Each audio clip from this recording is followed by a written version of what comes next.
Doctor हे ललनवा दैदा, doctor हे ललनवा दैदा, गोदिया के सुगनवा दैदा, डॉक्टर हे ललनवा दैदा, गोदिया के सुगनवा दैदा, बिटिया के हमरे बाबू साथ के बिरनवा दैदा, डॉक्टर हे ललनवा दैदा, गोदिया के सुगनवा दैदा। बैठे बैठे खेलत रहे अचानक चक्कर आवा, बैठे बैठे खेलत रहे अचानक चक्कर आवा, सांस लिए माँ दिक्कत भा तो तुरंत हॉस्पिटल लावा, सांस लिए माँ दिक्कत भा तो तुरंत हॉस्पिटल लावा, 8 दिना से अंदर रखा, 8 दिना से अंदर रखा,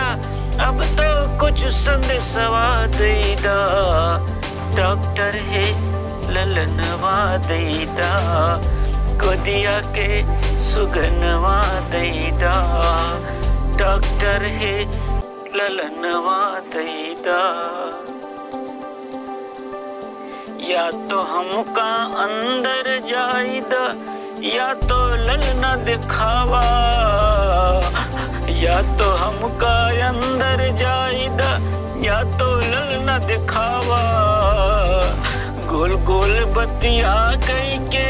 अब हमका ना भरमावा, गोल गोल बतिया कई के अब हमका ना भरमावा, तू डॉक्टर बाबू एको, तू डॉक्टर बाबू एको, ललना किए हो पैदा, डॉक्टर हो ललनवा दैदा, डॉक्टर है ललनवा दैदा, गोदिया के सुगनवा दैदा। हे बाबा अब घरे लौटी जा, ललना के मोह बिसराई,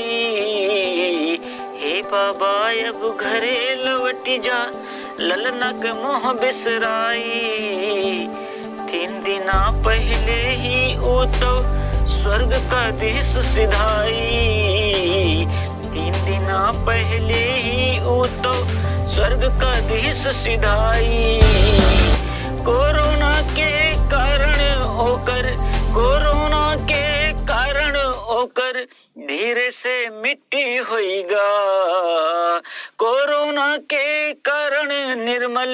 धीरे से मिट्टी होइगा, डॉक्टर है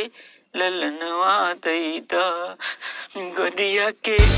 सुगनवा दैदा, डॉक्टर है